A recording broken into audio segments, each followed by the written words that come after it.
If not, I can tell you a little bit more about my other books. Some of you may have read Red Turban White Horse. This is about a teenager. Okay, I have a question. How does an author put herself in the shoes of a teen when writing a book about teens? Oh, it's hard because obviously I'm not a teenager. It's been a long time. And I think it's just empathy and just research, and also having, young people that maybe read over some of the things that you're not sure about, and, make sure that this is correct. This is correct. This is how people would react or how people would talk. Dialogue is the thing that I worry about the most. But luckily I have people, my nieces and nephews and my own kids who are in high school. So it's like having a focus group in the family who can read over your, manuscript and give you good advice. So, but, all of us have been through the teenage years, and it's not so hard to go back to that time. Some people just never grow up past a certain age. And I think maybe I'm one of those people. It's very easy for me to remember what it was like to be, 16 or 17 or 18. And the details may have changed, but the feelings are very similar. You're uncertain about so many things. You're trying to figure out so many things at that stage in life. So it's easy for me to do that. The things I worry about, especially in a contemporary book set in the US, is if I have the details right, if I have the dialogue right, and, with a little help, you can do it.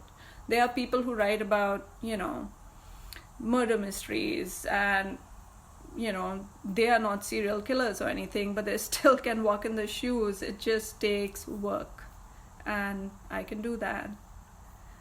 So going back to, Red Turban White Horse, this is also set in the Boston area. It's about a girl who's trying to help her sister plan her wedding, and it's really interesting to have a teenager plan a big fat Indian wedding in America. And Rishi and the Comic Cat is set both in the US and in India. And it was really fun because they had so much fantasy in there. I had so much fantasy in there. It was really fun to imagine magic with Indian culture as a background. And Starcast is historical, so there's no magic or fantasy in there, but there was a lot of research to try and figure out how to write about people. How did people actually live in the 11th or 12th century? And it was really fun to go there.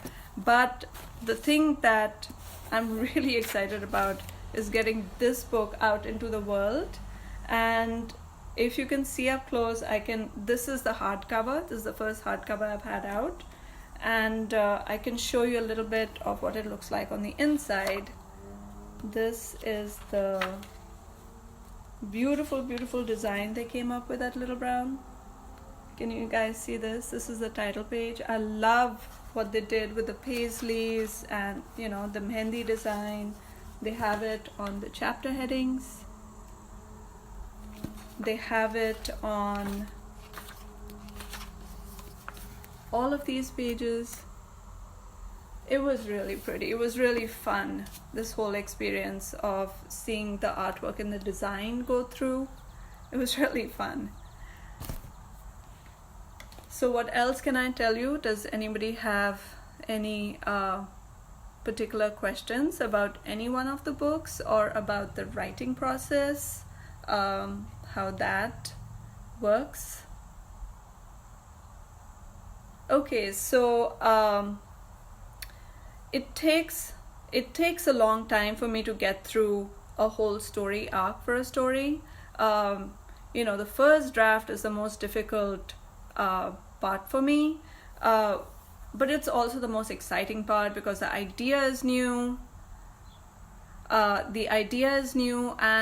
it's so much fun. You can take the story anywhere, and after you're done with it, the middle is very hard because you end up, really being bogged down by trying to get all the threads to tie together and make sure everything makes sense. But once you get through the first draft, it's really, really, really fun to revise a book and, try and polish it and make it shine. And, that's the fun part. So I have a question. What would you like to write next? So I have two things that I'm working on right now.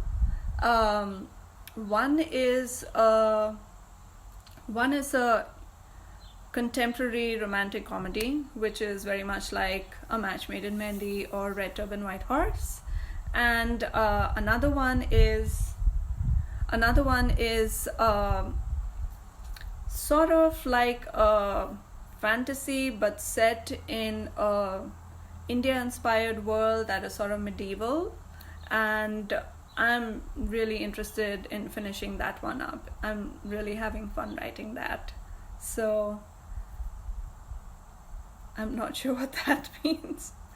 So that is what I'm working on next. But I always want to push boundaries and write in different genres. The good thing about young adult is you're not sort of bogged down to one type of genre.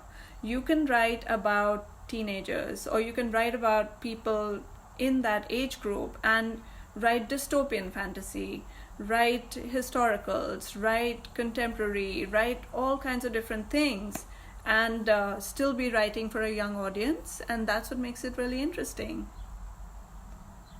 So I think we are kind of, I think this might be as much room as we have time-wise, so I'm going to end it now. It was really fun to talk to Toka Box, and thanks for having me.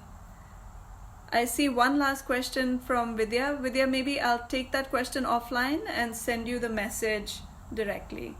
Thank you. Thanks for having me in Toka Box. Bye.